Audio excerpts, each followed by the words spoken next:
grade chords for the RGT preliminary grade. Starting with a C major chord, third finger, third fret A string, second finger, second fret on the D string, index finger, first fret on the B string. Not going to strum the low E string. We just go through like so. Next chord is a D major chord. I'm going to be putting my index finger on the second fret on the G, second finger on the second fret of the high E, and my third finger on the third fret on the B string. I'm not going to strum the E and A strings, so like so. E chord, first finger, first fret G string, second finger, second fret A string, third finger, second fret D string. I'm going to strum all 6. And then a G chord, which is going to be index finger, second fret on the A string, third finger on the third fret on the low E string, and my third finger on the third fret on the high E string. I'm going to strum all 6. Now with the major chords, we don't always say major, so we may just refer to a C, D, E or G chords. Okay. Minor chords, we will actually say minor where it refers to a minor chord. So the first one up here is an A minor. My index finger is going on the first fret on the B string, my second finger is going on the second fret of the D, and my third finger is going on the second fret of the G. I'm not going to strum the low E string, I'm just going to make my way across as such. D minor, index finger, first fret on the high E, second finger, second fret on the G, third finger's going on the third fret on the B. I'm not going to strum the low E and the A strings.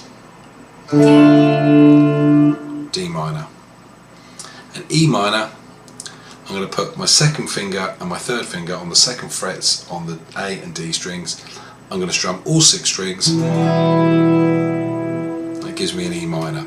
Now it might be worth just noticing yourself at this point that there is a difference between the D minor and the E minor chords that you've just played.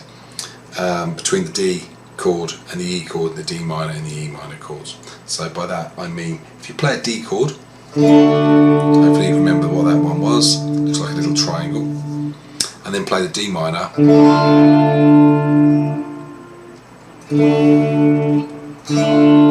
hopefully you can hear that one sounds kind of happy, triumphant, whatever you want to describe it as, and the other one sounds a bit sadder, a bit more melancholy.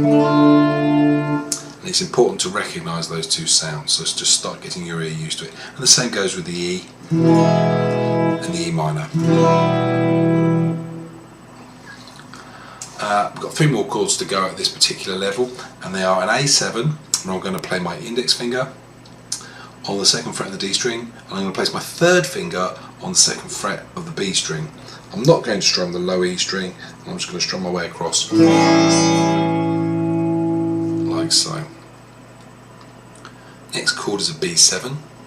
All 4 fingers are going to be used here, so I'm going to put my second finger on the second fret of the A string, my first finger on the first fret of the D string, my third finger on the third fret, the second fret of the G string, and my little finger on the second fret of the high E string. So just to recap that, the fret numbers are 2, 1, 2, 2. I'm not going to hit the low E string.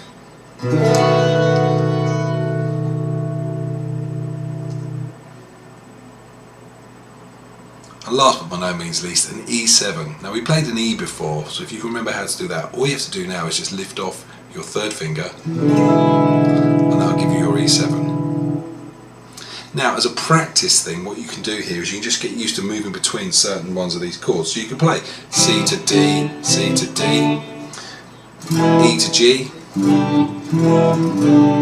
E to C, A minor, E minor, D minor, A minor to an E. Make yourself a little list of what these chords are and see if you can just change between them, so you can have an A7, E7,